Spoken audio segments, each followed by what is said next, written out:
बिस्मिल्लाहिर्रहमानिर्रहीम, अस्सलाम वालेकुम। आज जो मैं आपके साथ रेसिपी शेयर करने जा रही हूँ वो है बहुत ही मज़ेदार से खुशबूदार गुड़ वाले चावल बनाएंगे हम। बहुत ही आसानी से ये बन जाते हैं और बहुत ही मज़े के ये चावल बनेंगे। अगर आपको ये रेसिपी अच्छी लगे तो वीडियो को लाइक ज़रूर कर दीजिएगा और चैनल पर नए हैं तो चैनल को सब्सक्राइब कर लीजिएगा। तो चलिए आइए जल्दी से इसको बनाना शुरू करते हैं। सबसे पहले मैंने यहाँ पर एक पैन ले लिया है। इसके अंदर मैं शामिल करी हूँ जी 4 पेसी ली है मैंने यहाँ पर गुड़ की। इनको मैंने अच्छी तरह से वॉश कर लिया है ताकि हमें इसको बाद में स्ट्रेन ना करना पड़े। इस तरह से जो है वो एक्स्ट्रा जो इसके ऊपर चीज़ें होती हैं वो रिमूव हो जाती हैं और गुड़ बहुत अच्छे से साफ़ हो जाता है। तो अब मैं इसके अंदर शामिल करी हूँ सिर्फ 1 कप पानी। 1 कप पानी में हमें सिर्फ इस गुड़ को मेल्ट करना है। अब मैंने इसके नीचे फ्लेम ऑन कर दिया है। अब हम इसे मेल्ट होने देंगे बहुत अच्छी तरह से। इसके अंदर तमाम गुड़ जो है वो अच्छे से मेल्ट हो जाना चाहिए। तो यहाँ देखें गुड़ जो है वो अच्छी तरह से इसके अंदर मेल्ट हो गया है, घुल गया है। आप देखें इसका शेयर थोड़ा सा गाढ़ा भी हो गया है। सिर्फ 1 कप पानी डाला है, ज़्यादा पानी का इस्तेमाल नहीं किया है। इसको अब हम एक साइड पर रख देंगे। तो अब मैंने यहाँ पर एक पतीली में पानी डाल लिया है। पानी आपने यहाँ पर चावल बॉयल करने के लिए रखा है और यहाँ पर आपने इसको एक्स्ट्रा पानी रखना है। यहाँ पर पानी का इस्तेमाल हमने ज़्यादा किया है। पानी जो बॉयल आ चुका है। अब मैं इसके अंदर शामिल करी हूँ जी चावल मैंने पहले भिगो कर रखे थे। आधा घंटा पहले मैंने चावल को भिगो दिया था।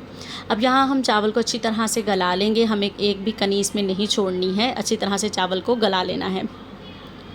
तो चावल जो है बहुत अच्छी तरह से बॉयल हो चुके हैं। मैंने चेक किया है, आपको भी चेक करवा देती हूँ कि चावल की एक भी कनी नहीं रहनी चाहिए है, वरना जब आप इसको गुड़ के अंदर शामिल करेंगे तो ये चावल अकड़ जाएंगे और ज़्यादा सख्त से हो जाएंगे। ऐसे सॉफ्ट चावल नहीं बनेंगे। तो बस अब मैं इनको स्ट्रेन करके अलग से निकाल लूँगी। तो यहाँ देखिए उसी पैन को मैंने निकाल लिया है, धो लिया है। तो अब मैं इसके अंदर शामिल करी हूँ जी तकरीबन 4 चम्मच जो है बड़े यही वाले देसी घी के शामिल कर रही हूँ। मैं देसी घी में बना रही हूँ, आप दूसरे घी में भी बना सकते हैं। तो अब मैं इसके अंदर शामिल करी हूँ सबसे पहले 1 बड़ा चम्मच जो है वो सौंफ का शामिल किया है। बहुत ही अच्छा सा खुशबू और फ्लेवर आता है इससे। अब मैं इसके अंदर शामिल करी हूँ कुछ बादाम। ये मैंने इसको गर्म पानी में डिप करके इसके छिलके उतार लिए हैं। अब मैं इसके अंदर शामिल करी हूँ जी गिरी। आप देखें मैंने इसको कट कर लिया है, अच्छी तरह से भिगो कर रखा था इसे भी। तो यहाँ पर मैं 2 बड़े चम्मच जो है वो किशमिश के शामिल कर रही हूँ। इससे भी बहुत अच्छे और मज़े का टेस्ट आता है। बिल्कुल लो फ्लेम ऑन है ताकि सौंफ जो है वो जले नहीं और खुशबू इसकी बरकरार रहे। तो अब इसको हम फ्राई कर लिया है 1 मिनट के लिए। अब जो हमने गुड़ का शीरा तैयार करके रखा था वो सारा इसके अंदर हम शामिल कर देंगे। कुछ इस तरह से सारा शामिल कर दिया। अब इसको एक बॉयल आ लेने देंगे। तो यहाँ पर देखिए बॉयल आ चुका है। अब हम इसके अंदर शामिल कर देंगे बॉयल किए हुए चावल। मैंने यहाँ पर 2 कप जो है वो चावल बॉयल किए हैं और 4 पेसी जो है वो गुड़ की ली है। मीठा आप अपने टेस्ट के मुताबिक कम या ज़्यादा भी कर सकते हैं।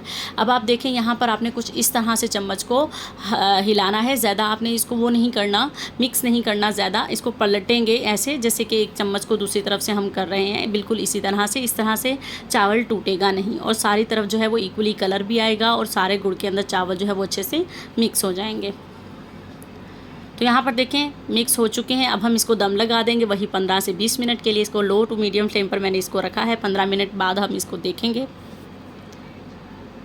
तो अल्हम्दुलिल्लाह जी 15 मिनट हो चुके हैं। बहुत ही मज़ेदार शानदार सी खुशबुएँ आ रही हैं। यहाँ पर गुड़ वाले चावल जो हैं वो हमारे यहाँ पर बनकर तैयार हो चुके हैं।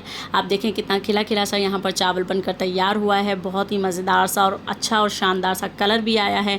अलग अलग खिला खिला चावल बनकर तैयार हुआ है। आप देखें कितनी आसान सी गुड़ वाले चावल की रेसिपी मैंने आप लोगों के साथ शेयर की है। तो चलिए आइए अब मैं इसको डिश आउट करके आपको इसकी फ़ाइनल लुक दिखाती हूँ। अल्हम्दुलिल्लाह जी ये देखें जी ये है इसकी फ़ाइनल लुक। उम्मीद करती हूँ आज की रेसिपी आप लोगों को ज़रूर अच्छी लगी होगी। वीडियो अच्छी लगे तो वीडियो को लाइक ज़रूर कर दिया करें और चैनल पर नए हैं तो चैनल को सब्सक्राइब ज़रूर कर लेना है और अपना फ़ीडबैक मेरे साथ ज़रूर शेयर करना है आपने कि आपको ये गुड़ वाले चावल की रेसिपी कैसी लगी। आप लोग इस रेसिपी को ज़रूर ट्राई कीजिएगा। बहुत ही मज़े के ये गुड़ वाले चावल बनकर तैयार हुए हैं। मिलते हैं आपके साथ अब नेक्स्ट किसी अच्छी रेसिपी में। अपना बहुत सारा ख्याल रखिएगा, दुआ में याद रखिएगा। अल्लाह हाफिज़।